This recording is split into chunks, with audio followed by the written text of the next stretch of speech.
This is an Eye on Annapolis bonus podcast. Well, I'll tell you, the 60s Show is billed as the greatest 1960s musical recreation show on earth, with former band members from The Who, Bob Dylan, Saturday Night Live Band. I can see where that's probably not too much of an exaggeration, but they're known for recreating spot-on, note-for-note recreations of the hits from the 60s, B-sides, deep tracks, all the great songs. And they're coming to Annapolis on August 9th. And joining us on the phone today is Craig O'Keefe, who is the co-founder and musical director, bass player and vocalist for the 60s Show. How are you, Craig? I'm doing just great. How are you? I am actually really thrilled because y'all are coming back. I had tickets to the October 22 show, and that was postponed. I think somebody got COVID or something or other like that. Yes, that was me. My first time of my 3 times that I have had COVID. I believe that was my first. So it was your fault. Well, I had tickets to it, and I wasn't able to make it when you rescheduled it for January 23. So I am psyched. I went, and I've got my tickets here. Again, the show is at Maryland Hall on August 9th, and you can get tickets at ramsheadonstage.com or marylandhall.org. But I can't wait to see you guys here because I've had a bunch of friends that have seen you, and I'm feeling like I've got FOMO. Oh, I appreciate your enthusiasm. We're not going to let you down. First off, that whole greatest 60s recreation show, that's not a marketing line, man. And as I said, I've had some friends that have seen you. If you couldn't have been in the 60s, if you can't be there, this is the real deal. And, you know, with the title of musical director, I guess you're responsible for what we hear. And see as well. So the show, of course, music is a big part of it. But the show, it's a theater show, a theatrical show about time traveling back to the 1960s based around a live note-for-note recreation concert. And what I mean by a live note-for-note recreation concert is we're not using any samples, backing tracks, or pre-recorded music. And I'm proud of that. And I know most shows do that. Most bands do that these days. And more power to them, but we're just doing it ourselves with our own voices and our own abilities. And when I say recreation, what we do is we choose songs, hits, B-sides, deep album cuts, nothing pedestrian, nothing cliche, even though there's hits in there, but we're pretty selective about what we choose, and we perform them just like the record. And it's our intent to perform them, to have them sound just like the record, like how they sound on the records or whatever streaming services you use that you listen to them, or your CDs or your old vinyl collections. So that's what we do. And if we can't make them sound like that, we don't do the song. But again, it's a real visual. It's a multimedia show, as well as the music. If you hear me cough intermittently, it's because, believe it or not, I'm getting over COVID from the 3rd time. And I'm not joking. And I'm feeling great, feeling better, but I still have the residual cough. You know, I had the same thing. I had it about 2 weeks ago. And it was the worst of the 2 times that I've had it, and it's the cough is still there. So I may see your cough and raise it 1 or something before we're done. I appreciate that. So, and in any case, it's a multimedia show. So, and I don't want to give it away too much, but it's an immersive experience where there's old historical footage, different types of historical footage, images, sounds from the 60s that are on a multimedia screen behind us. And the songs that we play, they pertain to those images. So, again, it's very well thought out in terms of we're not just playing random songs. There's narration, there's segues. You're taking a journey to the 60s. But again, it's a very high energy show based around the music. And again, there's authentic costumes, and we're not doing any cliche sort of whatever 60s garb, like suits and outfits that they wore, like in the mod suits in the 60s, that sort of thing. There's a stage set that looks like an old kind of a television studio in the 60s. So really no stone unturned. So if you're a fan of the 60s, whether you were born in them or not, or too young, or just you happen to love the music later, or the the history of it, this is the show for you. You know, I love when artists do those retrospectives and bring in the video, and it's a true experience. It's not a concert. It's, it's not a band walking out on stage and, doing an hour and a half and walking off on stage and waiting for the applause and come back and do another 2 songs and leave again. I mean, that's just going to be a fantastic show on the 9th of August at Maryland Hall. That's for sure. Yes. And this is our second time there. We're happy we're coming back.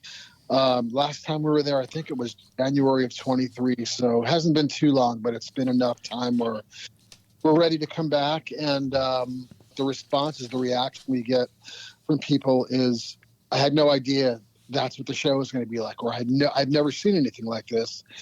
And I don't mean to pat myself on the back, but that's when we hear that, we know we've achieved what we set out to do. So again, it's more like an immersive experience, a full multimedia show based around the music. It's high energy, and I think people who haven't seen it before will certainly love it. Well, you talked about is not what you designed, and you've put together this whole show with your co-founder, Tom Licamelli.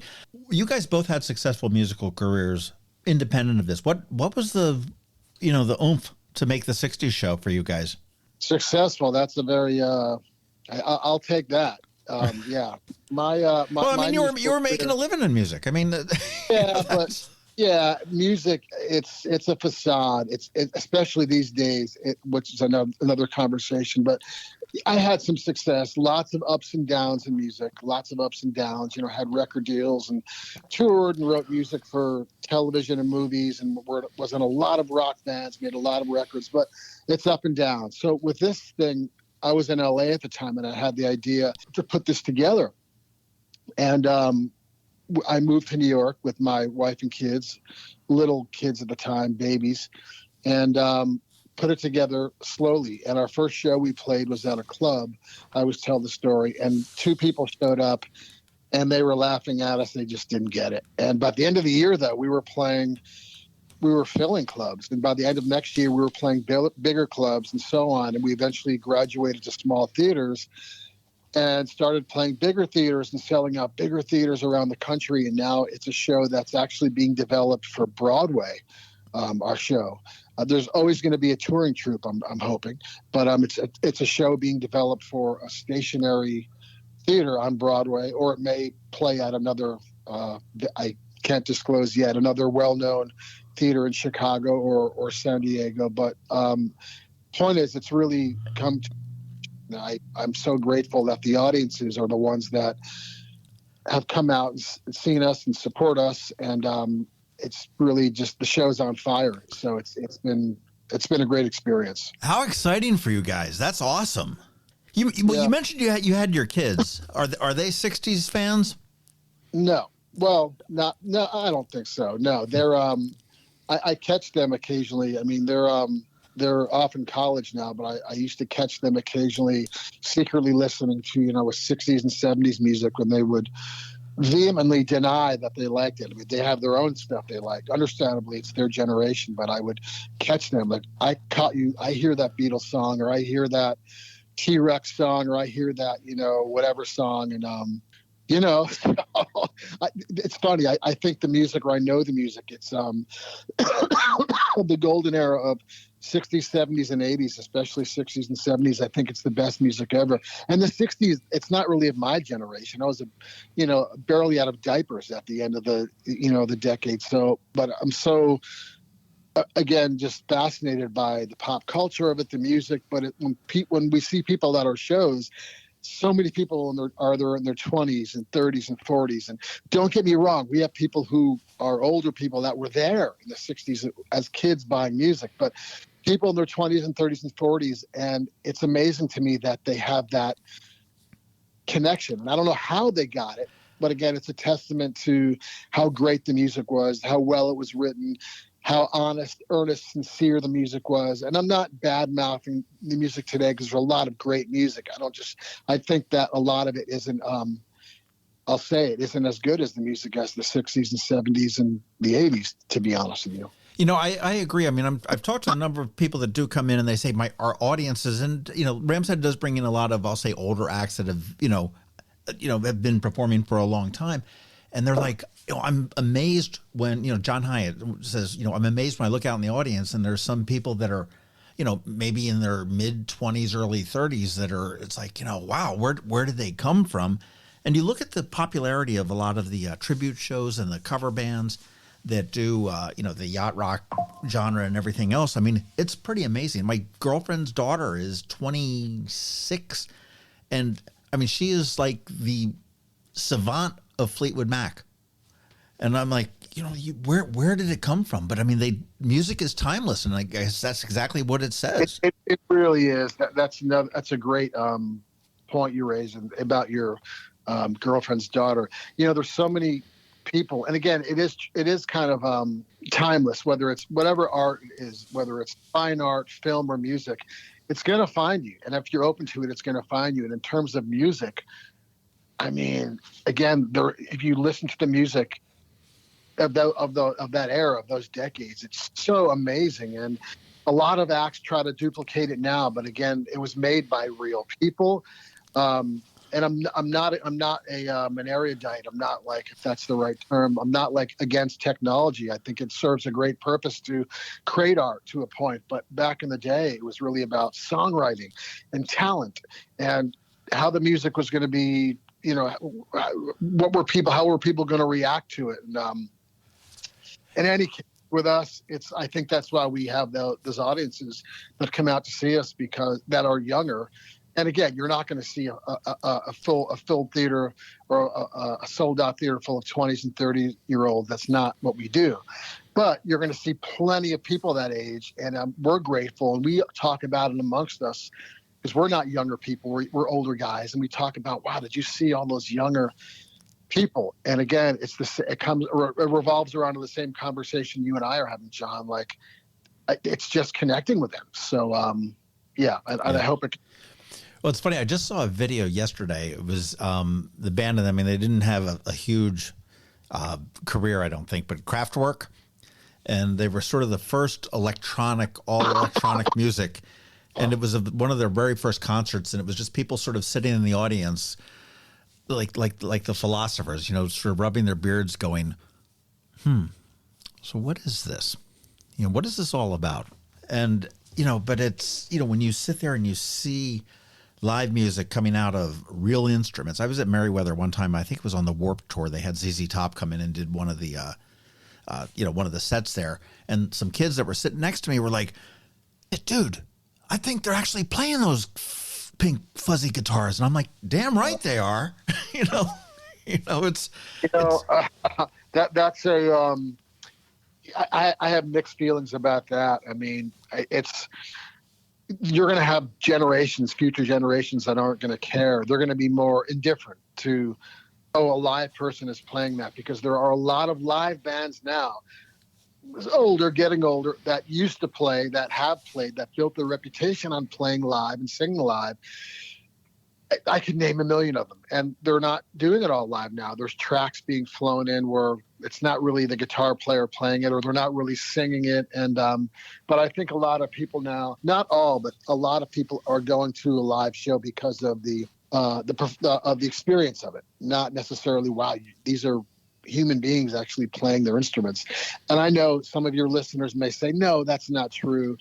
I want to see that one. That's great, and I'm glad they do. But I think future generations aren't going to care, and that's a whole other conversation from what we're talking about. But I think people are becoming so desensitized to who cares if they're playing it or not playing it. And I was watching, real quick story, like I've seen it more than a few times. Like in the morning, flick on the NBC Today Show, and they have these bands or these acts that come on, and I haven't seen one that is playing all the real instruments, but people don't care whether it's the viewing audience or the TV audience. However, when you come see us, which is what we're talking about, we promise every single note is done live. And I have to be honest with you, it's not easy doing that, keeping up the energy, doing it live, singing in key, all the intricate harmonies we're doing, playing every note correctly.